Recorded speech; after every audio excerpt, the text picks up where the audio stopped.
위반하지 않는 것이냐. WTO에서 다투어지죠. 그러니까 이 국내 조치를 철폐하라. 국내 헌법재판소가 철폐하라라고 하면 그대로 그 헌법재판소가 효력이 나죠. 그렇지만은 WTO 패널이나 항소기구가 철폐하라라는 것은 철폐를 권고한다 이렇게 돼 있습니다. recommend 철폐를 권고하기 때문에 회원국이 자발적으로 이행하지 않으면은 어떻게 할 수가 없어요. 이제 그런 경우에는 그 승소국에 자신의 의무를 정지시키고 보복 조치를 할 수 있는 도록 허가한다는 것이죠. 그래서 이제 어쨌거나 그러한 보복 조치를 통해서 규범지향적인 해결 방법에 있어서 어떤 규범력을 확보하고는 있습니다만은 이제 국내보다는 좀 그것이 순하다 뭐 이렇게 보는 것이죠. 이러한 방법에 의한 해결을 강대국에 강제하는 경우 오히려 강대국이 이를 무력화시킴으로써 그 체제를 파탄시킬 가능성이 큰 것이다. 그러니까 국제사회는 어떻게 보면은 그 현실주의적 정치관, 국제정치학자들은 국제사회를 약육강식의 사회, 힘이 강한 자가 지배하는 사회로 이렇게 봅니다. 물론 그에 대해서 그 패시피스트 로드, 평화주의 또는 이상주의라고 하는 유엔 중심으로 국제사회를 이해하는 그런 국제정치학자들도 있습니다. 이제 그런 경우에는 법이나 뭐 평화를 좋아하는데요. 근데 최근 8년가요? 지금 미국이 제대로 이행을 했는지 모르겠네요. 중국하고 미국이 통상 분쟁이 있어서 미국이 패소한 사안이 있는데 아마 그 트럼프 행정부가 그것을 존중하지 않을 가능성이 크지 않느냐 뭐 이렇게 나오는데요. 모르겠습니다. 자, 어떻게 앞으로 지켜봐야 되겠죠. 자, 분쟁 해결 방법으로 협의, 주선 및 중개, 사실심사, 조정, 중재, 다자기구를 통한 분쟁 해결, 사법적 해결 등의 여러 유형이 있는데 이 중에서 협의 방법이 화해지향적인 성격이 가장 강하고 협의 방법에서 사법적 해결 방법 쪽으로 갈수록 규범지향적인 성격이 된다. 그래서 지금 WTO에서 인정하는 뭐 협의, 뭐 이거 다자간 분쟁 해결이 있고요. 이제 국제법상 일반은 국제통상법도 국제법의 한 분과니까요. 국제법상 그러니까 국제공법입니다. 국제공법상 분쟁관에서 보통 이용되는 것이 협의 또는 뭐 주선 및 중개, 사실심사, 조정, 중재, 다자기구 분쟁 해결, 뭐 사법적 해결 뭐 이렇게 되어 있습니다. 그래서 이쪽으로 갈수록 화해지향적이고 규범지향적이다. 그런데 사실심사는 사실관계의 명료화. 사실관계만 확실해도 분쟁의 상당 부분이 해결될 수 있습니다. 그래서 사실심사가 상당히 효과적이고요. 중재는 이제 구속력이 있는, 그러니까 중재 선택, 뭐 판정에 당사자가 미리 사전 합의를 해서 거기에 구속되도록 합의를 한 것이죠. 조정은 이제 구속력이 없습니다. 국내 민사법상 조정은 판사가 하게 되는데 이 법관이 하는 조정은 구속력이 있습니다. 근데 국제법상 조정은 구속력이 없어요. 제3자의 조정안 제시와 당사자의 선택으로 뭐 분쟁을 해결한다. 그래서 국제법 통상 국제법, 그러니까 국제법상 분쟁에 대해서는 뭐 이러한 절차에 따라서 해결합니다. 자, 협의. 먼저 협의를 볼까요? 협의, 컨설테이션인데 협의란 분쟁 당사자가 대화를 통하여 상호간의 의견을 조정함으로써 분쟁을 해결하는 방법이다. 협의는 직접 교섭 또는 타협이라고도 하며 다른 해결 방법에 앞서 사용되는 가장 1차적이고 기본적이며 바람직한 해결 방법이다. 협의는 제3자의 개입 없이 당사자 간에 자발적으로 해결하기 때문에 단순하고 간편하며 서로 자유로운 의사교환 속에서 합의함으로써 당사자의 불만을 작게 남기게 되어 당사자 간의 우호적인 관계 유지에도 도움이 되는 장점이 있다. 그러나 협의는 당사자 간의 의사에 전적으로 의존하므로 해결이 쉽지 않으며 당사자 간의 힘이 작용하여 강대국에 유리하고 약소국에 불리할 수 있다는 단점이 있다. 협의는 다른 모든 분쟁 해결 단계에서도 이와 병행하여 사용될 수 있다. 또한 모든 국제상의 분쟁은 국제적인 법 집행기관이 없기 때문에 궁극적으로는 합의를 통하여서만 해결될 수 있다고 할 수 있다. 그런 면에서 협의가 매우 원초적이고 국제사회의 어떤 분쟁 해결 방법으로서 하나의 근간을 적용할 수 있다는 것이죠. 자, 주선, 중개, 조정 등의 해결 방법도 당사자 간 교섭을 전제로 하는 것이며 중재나 재판에 의하는 경우에도 판정 및 판결의 최종적인 이행 과정에서 당사자의 수용사가 필요하기 때문이다. 그러니까 협의라는 것이 모든 단계에서 하나의 그 기본적인 요소가 된다는 것입니다. 자, 다음으로 주선과 중개가 있습니다. 국제통상법 교재 설명인데요. 여러분 국제법 안 들으셔도 되겠네요. 국제법 설명하고 거의 대동소이합니다. 이제 국제통상법, 국제공법의 하나로 국제법 분과니까요. 그 분쟁 해결도 같은 것이죠. 주선, 굿 오피스라는 게 있습니다. 중개, 메디에이션. 주선과 중개는 당사자 간의 협의에 제3자가 개입하여 해결하는 방법입니다. 제3자는 하나 또는 둘 이상의 개인이나 국가 또는 국제기구가 될 수 있다. 주선 및 중개 방법은 분쟁 당사가 직접 해결하기 어려운 문제의 해결에 적합한 방법입니다. 주선, 굿 오피스라고 하는 주선이라는 것은 제3자가 분쟁 당사자에 대해서 협상을 권유하거나 회의장 제공과 같은 편의를 제공하기도 한다. 그러니까 제3자의 개입이 매우 가벼운 차원에서 이루어집니다. 중개는 여기에 더 나아가 분쟁 내용에까지 개입하여 주선에 비하여 개입의 정도가 좀 더 높은 방법입니다. 제3자가 당사자 간의 긴장을 완화시키고 협상 여건을 조성하거나 당사자 의사의 전달자 또는 해결책의 고안자로서 역할을 하게 된다. 주선과 중개의 장점은 분쟁 당사자 간의 감정적인 대립이 심하거나 적대적인 분위기 때문에 당사자들 스스로 해결할 수 없는 경우에 사용될 수 있다는 점입니다. 또한 제3자가 양 당사자로 하여금 객관적인 판단을 하도록 도울 수 있어 해결의 가능성을 높일 수 있다. 자, 주선과 중개의 그럼 단점은 뭐냐? 단점으로서는 당사자 간의 관계가 제3자에게 공개되는 것이 부담이 될 수도 있으며, 그러니까 외교라는 게 어떤 면에서는 또 좀 비밀적이어야 하는데, 이 주선과 중개가 되게 되면은 이제 그것이 다 공개되는 그런 상황이 되니까요. 당사자의 의견 대립이 강할 경우 제3자 개입도 효과가 없는 경우가 많다는 점입니다. 강대국이 개입하는 경우에는 성공할 가능성은 높으나 개입하는 강대국의 이익이 개재될 우려가 있다. 그래서 이 강대국 개입하면은 특히 이제 과거에 어떤 세계 외교사라고 할까요? 미국이 캠프 데이비드 협상에서 이집트 이스라엘 간의 분쟁을 주선 중개하였다. 랄지 그런 경우가 많이 있습니다. 러일 전쟁 당시에도 이런 주선이랄지 중개가 있고요. 그래서 성공할 가능성도 많이 있는데요. 강대국이 개재될 우려가 있고요. 자, 사실심사, 팩트 파인딩, 사실심사 제도가 있습니다. 이 사실심사 제도는 중립적이고 독립적인 국제기관이 분쟁의 대상이 되는 사실을 조사하여 사실관계를 명확하게 해줌으로써 분쟁의 해결을 돕는 그런 제도가 되겠습니다. 분쟁은 사실관계가 불명확하거나 오해에서 비롯된 경우가 많기 때문에 사실관계를 명확하게 규명하는 것만으로도 분쟁 해결에 도움이 되는 경우가 많다는 것이죠. 사실심사의 장점은 사실에 대한 당사국 간의 오해를 불식할 수 있으며 사실의 정확한 판단을 기초로 당사국 간의 해결을 용이하게 할 뿐만 아니라 공정한 해결을 기대할 수 있다는 점이 있겠습니다.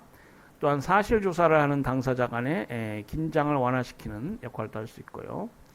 그러나 사실심사는 사실을 심사하는 상설기관이 있는 것이 아니기 때문에 분쟁심마다 이러한 심사기관을 설치하는 어려움이 있고 사실 문제 해명에 국한되는 한계가 있다는 단점이 있다고 할 수 있겠습니다. 그래서 과거 그 서세동점 시대의 러일 분쟁이랄지 중국과의 분쟁 이런 데서 이제 그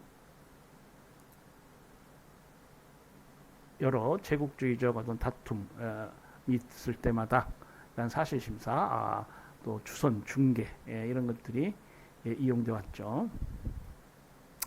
자, 조정은 분쟁 당사자와 중립적인 입장에 있는 기관이 분쟁 기관이 그 분쟁을 해결할 분쟁 관계를 심사해서 그 해결 조건을 제시하고 이를 수락하도록 당사자에게 권고하는 방법이다.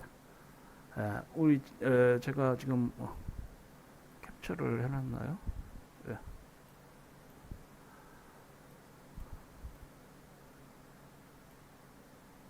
이에 양 당사자가 조정안을 받아들여야만 성립되고 조정안은 구속력을 갖게 됩니다. 그러니까 바로 그 조정안이 마련되어서 그것만으로 구속력을 갖는 건 아니고요. 당사자가 받아들여야 됩니다. 조정은 제3자가 구체적인 해결 방안을 제시하게 되어 적극적인 해결책이 모색된다는 점과 양 당사자가 수락 여부를 선택할 수 있어 당사자의 부담을 주지 않는다는 장점이 있다. 조정은 당사자 모두가 수락할 수 있는 공평한 해결책이 제시되고 당사자의 자발적인 수락에 기초하기 때문에 해결하는 이행이 보장될 수 있는 장점이 있다. 또한 적대적인 관계의 당사자 간에는 상대방의 안을 수락하는 것보다 제3자의 안을 수락하는 것이 용이할 수 있고 소송에 비하여 절차가 간편하고 신속하고 비용이 저렴하며 또한 비공개적으로 진행되어 비밀이 유지될 수 있다는 장점이 있다. 그러나 당사자의 중대한 이해가 걸린 분쟁의 경우에는 조정으로 해결이 잘 안 되는 단점이 있다. 그래서 제3자의 조정안 이것을 뭐 쉽게 받아들이기 어려운 경우가 많죠. 중대한 이해가 걸린 분쟁의 경우에는 좀 그 해결이 잘 안 되는 별로 효율지 않은 그런 단점이 있습니다. 자, 중재. 중재는 arbitration이라고 하는 것인데 분쟁 발생 이전이나 이후에 당사자 간의 중재에 따라 분쟁 해결을 하기로 합의하고 이 합의로서 구속력을 가지게 되는 중재 판정으로 해결하는 제도이다. 중재는 중재 방법의 선택 여부, 중재인의 선임, 절차나 준칙 등에서는 당사자가 자율적으로 선택할 수 있지만 일단 중재에 들어가면 중재 판정에 대해서는 구속받게 된다. 그래서 공법상 중재 그리고 사법상 중재 모두 이게 그 성이란 그 법적 성격이라고 할까요? 동일합니다. 그래서 중재는 이제 그 절차나 그 적용할 법 이런 것들에 있어서 그 당사자가 자율적으로 이걸 정할 수 있기 때문에 유연하고요. 다만 판정이 있게 되면 당연히 구속받게 됩니다. 중재는 당사자의 구속력 있는 판정을 내린다는 점에서 조정과 다르며 당사자 간의 합의를 기초로 중재에 들어간다는 점에서 사법재판과 다르다. 당사자의 합의가 있어야 돼요. 분쟁 발생 이전에 미리 뭐 합의를 할 수도 있고요. 계약을 체결할 때, 또 조약을 체결할 때, 사법상으로는 계약이라고 그러죠.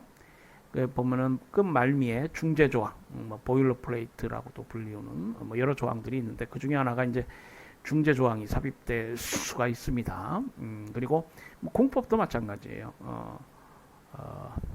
예컨대 한미 간의 투자 관련 분쟁에 관해서는 ISCID 국제투자분쟁해결센터에 중재해야 한다. 그래서 지금 론스타와의 어떤 분쟁 이것이 한참 지금 문제되고 있죠. 자, 중재는 법의 엄격한 적용보다는 구체적인 타당성에 입각하여 판정되며 절차가 간편하고 신속하며 분쟁 해결 과정에서 당사자 의사가 최대한 반영되는 그런 장점을 가지고 있다. 또한 중재는 재판보다 양 당사자의 판정 결과에 대한 이행을 보장받기 쉽다는 점에서 자신들이 합의했으니까 그 판정 결과에 대해서 이행할 확률이 더 크죠. 국제분쟁 해결 제도 에서 제도로서 가장 효과적인 그런 방식이라고 할 수 있다. 국가계약 이행에 관한 분쟁이나 외국인 재산 수용 관련 분쟁 등에서 자주 사용되고 있다. 국가계약이라는 것은 이제 국가가 그 사법상 계약에 있어서 당사자가 되는 그런 계약입니다. 그래서 이게 국가와 국가 간의 어떤 조약 관계라고도 하기 어렵고 순수한 사법상 국제계약이라고도 하기 어려운 그 중간적 성격의 계약이죠. 국가계약. 이 국가계약에 관한 문제는 보통 중재를 통해서 많이 합니다. 국제투자분쟁해결센터가 특히 많이 이용되고요. 뭐 재산 수용 관련 분쟁도 그렇습니다. 자, 다음으로 국제통상 분쟁, 국제 분쟁 해결 방법으로서 다자간 무역기구를 통한 분쟁 해결이 있겠습니다. 다자간 무역기구를 통한 분쟁 해결 방법은 다자간의 무역기구 내의 분쟁 해결 절차에 따라서 분쟁을 해결하는 방법이다. 이 방법에 의하여 분쟁 해결을 하기 위해서는 분쟁 당사국 모두 회원국이어야 한다. 이러한 분쟁 해결이 이루어지는 대표적인 기구가 WTO이며 북미 자유무역협정과 같은 지역경제통합기구에서도 채택하고 있다. 그래서 대표적으로 이 WTO 또 북미 자유무역협정 체제 내에서의 다자간 무역기구를 통한 분쟁 해결 방식이 있겠습니다. 이 북미 자유무역협정은 뭐 다자간 무역기구라고는 하지만 캐나다, 미국, 멕시코, 북미 지역에 3개국이 있죠. 그 3개 국가를 회원국으로 있습니다. WTO의 분쟁 해결은 국제기구에서 분쟁 사안을 심사하여 분쟁 해결을 위한 결정과 공고 형식으로 이루어진다. 이러한 결정과 공고는 상대국 보복 조치와 다수 회원국을 대변하는 국제기구 판정이 가지는 압력으로 이행을 담보하게 된다. 다자간 무역기구에서의 분쟁 해결 제도는 가트 설립 당시에 있어서는 불완전하였으나 그 운영 과정에서는 점차 발전되어 왔고 WTO 출범과 함께 분쟁 해결구가 설치되면서 안정적인 분쟁 해결 제도로 자리 잡게 되었다. 그래서 이 가트에서 WTO로의 어떤 이행, 아까도 뭐 설명을 드렸습니다만은 그 시체법적 부분도 혁신적인 변화가 있었고요. 이 분쟁 해결 제도도 혁신적으로 변화가 있게 됩니다. 국제관계의 개별 국가 간의 분쟁을 제3자가 개입하여 객관적으로 판정하고 판정 결과를 강제하기는 어렵다. 이러한 점에서 국제기구를 통한 분쟁 해결은 제3자의 객관적인 판정과 함께 판정 결과를 어느 정도 강제할 수 있다는 점에서 장점을 가진다. 그러나 판정이 이행되도록 하는 최종적인 수단이 상대국의 보복 조치이며 이러한 보복권의 행사력은 국가마다 크게 차이가 난다는 점에서 한계가 있다. 그래서 그 강제력이 전혀 없는 건 아니고요. 어느 정도 있고, 다만 이제 이것이 그 승소국의 보복 조치에 의존하고 있습니다. 그런 점에서 아까도 나왔습니다만은 그 국제법의 강제력이라는 점에서는 좀 한계가 있죠. 국가마다 보복권의 실질적인 크기에는 엄청난 차이가 있다. 경제력이 강한 선진국의 보복권은 큰 효과를 가지지만 경제력이 약한 개도국의 보복권은 실제에 있어서 무용지물이 될 수 있다. 이러한 측면에서 여기서도 경제적 강자와 약자 간의 실질적인 형평성이 확보되지 못할 수 있다. 그러니까 그 보복 조치 단계, 그러니까 그 판정이 자발적으로 이행되면 좋은데요. 그 자발적인 이행이 안 되고 뭐 보복 조치에 의해서 일정한 보상을 통해서 해결된다라고 했으면 그거는 이제 완전한 해결, 분쟁의 완전한 해결이라고 보지 않습니다. 그러나 이제 어떤 과정상의 그러한 어떤 해결책이 됐고요. 다만 이제 그것이 얼마나 효율적이냐는 그 보복권의 행사는 나라가 선진 강대국이냐 또 개발도상국이냐에 따라서 좀 다를 수 있겠습니다. 자, 사법적 해결, judicial settlement가 있어요. 사법적 해결은 독립적이고 상설적인 재판기관의 재판에 의하여 분쟁을 해결하는 방법이다. 사법재판은 당사자의 의사와 상관없이 사전에 정해진 법적 구속력 있는 절차와 구속력 있는 판결에 의하여 해결된다. 이러한 점에서 당사자의 의사에 따라 분쟁 해결 방법의 선택이 자유로우며 결과에 구속력이 없는 주선 및 중개나 조정 등과 구분된다. 또한 중재자의 구성, 준칙 등 그 판정을 위한 재판 기초가 분쟁 당사자의 사전적인 합의에 의해 결정되는 중재와도 구분된다. 사법적 해결은 이미 그 설치된 독립적이고 상설적인 재판기관에 의해서 재판에 의하여 분쟁을 해결하는 방법이 되죠. 사법적 해결은 재판의 독립성과 공정성이 강하고 엄격한 법의 적용이 이루어진 장점이 있다. 그러나 현재의 국제사회에서는 국제법의 불명확성과 통일적인 법 집행기관이 결여되어 있기 때문에 국제통상 분쟁이 국제적인 사법재판에 의하여 해결되는 경우는 거의 없다. 그래서 학자들 중에 WTO 분쟁해결기구의 판정이랄지 이런 것들이 국제사법재판소 ICJ라고 부르죠. ICJ에 갈 수 있느냐, ICJ와의 어떤 관할권 관련해서 뭐 말들 하는 그런 학자들도 있습니다. 근데 실제로 국제통상 분쟁이 뭐 ICJ랄지 이런 국제적인 사법재판에 해결되는 경우는 거의 없겠습니다.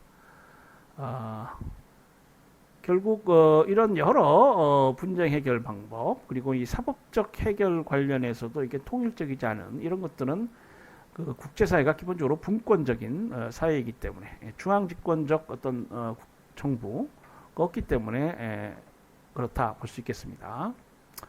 자, 국제통상 분쟁 해결 제도의 발전이라고 할까요? 국가 간에 발생하는 통상상의 분쟁은 기본적으로 당사국의 협의를 통하여 해결하게 된다. 이러한 이해 당사국 쌍방 간 해결은 국제관계의 기초로서 옛날부터 내려온 것이다. 아까 나왔죠, 협의. 우리 WTO 분쟁 해결 절차에도 최우선으로 먼저 나오는 것이 협의 절차입니다. 당사국은 통상 분쟁이 있으면 협의 절차를 거쳐야 돼요. 물론 양 당사국 간의 협의 외에 주선, 조정과 같이 제3국이 개입하여 해결하는 방법도 함께 사용되어 왔다. 이와 같은 국제분쟁 해결 방식은 1940년 가트가 설립되면서 다자간 통상관계가 형성됨에 따라서 다자기구를 통한 해결이 많아지면서 변화하게 되었다. 국제통상기구의 다자통상규범과 관련된 문제는 다자기구를 통하여 해결할 수 있게 된 것이다. 이러한 다자간 기구를 통한 분쟁 해결은 다자간 통상규범이 국제통상관계에서 실질적으로 중요한 문제를 대부분 포함함으로써 국제통상분쟁 해결에서 중심적인 역할을 하게 되었다. 가트에서는 통상분쟁에서 먼저 당사국 간의 협의를 해결하도록 하고 협의를 통하여 해결하도록 하고 이에 의한 해결이 되지 않을 경우엔 가트가 사안을 조사하고 이에 따라 당사국의 권고나 결정을 하게 된다. 물론 그래서 가트 시절에도 이제 패널 절차는 있었어요. 그러니까 협의를 절차를 먼저 거치고요. 해결되지 않으면 이제 패널 절차를 거치게 되는데 그 사실심 역할을 합니다. 이 사안 조사하고 가트법에 따라서 일정한 권고나 결정을 하게 됩니다. 물론 가트가 분쟁 해결하기 위해서는 분쟁 당사국은 모두 체약국이어야 하고 가트 협정에서 규율하고 있는 통상 문제여야 한다. 가트 분쟁 해결 제도의 중심이 되는 패널 심사 제도. 가트 분쟁 해결 제도의 중심이 되는 것은 패널 심사 제도이다. 가트 시절에도 이 패널 심사 제도는 있었어요. 근데 WTO 들어오면서 패널 절차 외에 지금 우리 국내 사법체계상 뭐 법률심, 상소심이라고 할 수 있는 AB, Appellate Body, 상소 기구가 설치되었다는 어떤 발전이 있습니다. 패널 심사 제도는 일정한 통상 관련 전문가들이 분쟁 사안에 대한 내용을 검토하여 작성한 보고서를 기초로 가트가 당사국에게 권고와 판정을 내릴 수 있도록 하는 제도이다. 그래서 이제 패널 보고서가 있게 되면 우리가 보통 리포트라고 해요. 그러니까 이거는 이제 오피니언, 뭐 리포트, 뭐 이런 게 됩니다. 그러니까 DSB, WTO에서도 그렇고요. 과거 가트 시절에도 그런데 이 분쟁 해결 기구, 이 DSB라는 것이 최종적인 어떤 결정을 하게 됩니다. 그래서 이제 체계상 지금 패널 이것은 패널 절차랄지 또 AB 상소심 절차는 국내 재판기관과 실질적으로 비슷한 역할을 하는데요. 이제 그 체제상 DSB를 결정을 보조하는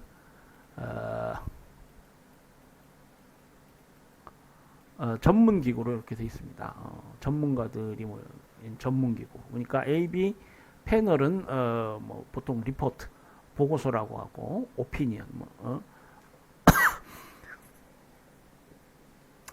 보통 국내 뭐 코트 오더 뭐 이런 말을 쓰지 않죠. 오피니언은 뭐 국내에서도 씁니까? 코트 오피니언이란 말 쓰네요. 이제 리포트라는 말이 사용되는데, 그러니까 같은 시절에도 그렇고요. 근데 이제 실제 차이는 뭐냐면은 이제 그런 형식 체계적인 뭐 국제기구이기 때문에 이제 그런데요. 그 차이보다는 이제 같은 시절에는 패널이 결정을 내리면 이게 모든 회원국들이 동의해야만이 그 구속력을 갖습니다. 같은 회원국 뭐 50개국 모두 동의해야 돼. 찬성해야 됩니다. 그렇기 때문에 패널 결정이 같은은 이제 정치 외교적 성격의 강한 기구다. 국제사회에서 어떤 국가의 의사를 무시해서 그 국가에 대해서 무슨 영향력을 행사할 수 없습니다. 그것이 의사주의적 국제법관입니다. 예? 의사주의적 국제법관. 한 나라가 아무런 의사를 표명하지 않았는데 어떤 구속력 있는 어떤 결정이나 찌는 게 날 수가 없어요. 그래서 이제 같은은 전형적인 국제기구, 정치외교적 성격의 기구입니다. 그래서 패널 판정에 대해서 모든 나라가 찬성해야만이 그 패널 판정이 유효해요. 그런데 이제 WTO는 그게 바뀌어 버렸어요. 그러니까 이게 국내 재판기관 비슷하게 돼 버렸어. AB 항소기구나 패널이 판정을 하면은 모든 나라가 반대해야 효력이 없습니다. 그러니까 한 나라만이라 찬성하면 효력이 있어요.